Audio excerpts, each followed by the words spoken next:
Et vous venez de voir l'essentiel de l'actualité monégasque. Nous avons rejoint notre invité du week-end. J'ai à mes côtés Claude Picasso. Bonjour. Bonjour. Merci de nous accueillir ici dans vos stands. Ben, je vous en prie, c'est un plaisir.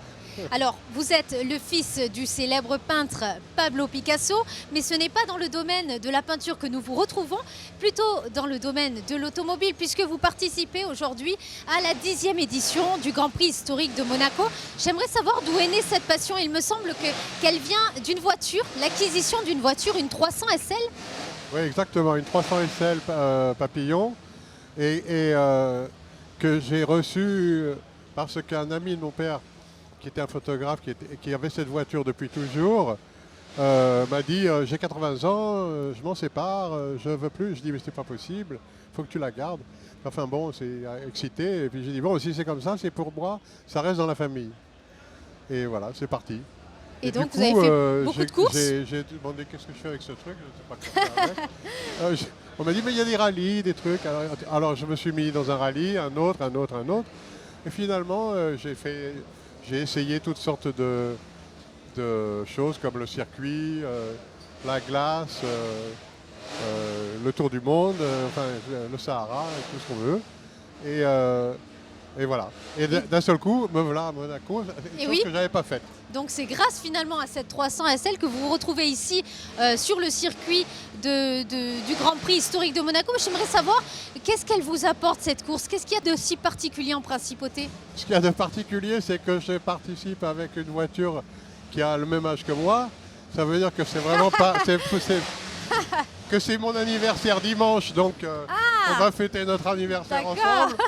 Et puis, ça c'est beau ça. Et puis que bon, c'est pas par rapport à ce qu'on fait aujourd'hui et ce que je connais aussi, c'est pas ce qu'il y a de plus performant, mais c'est très amusant.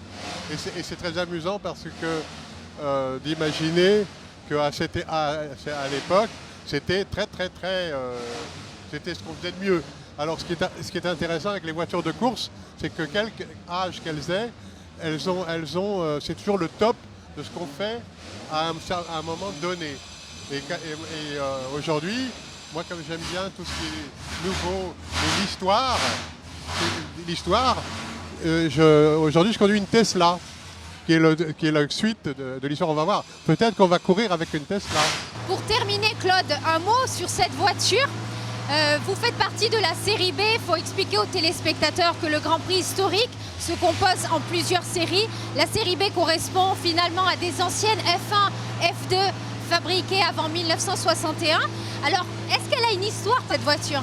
Oh ben, comme toutes les Gordini, elle a des tas d'histoires. Vous savez, les Gordini, elles en ont vu de toutes les couleurs, comme on dit. Effectivement, F1, F2... Elle a un moteur à l'avant, elle, hein, c'est une particularité. Avant, oui. C'est un 1500 cm3.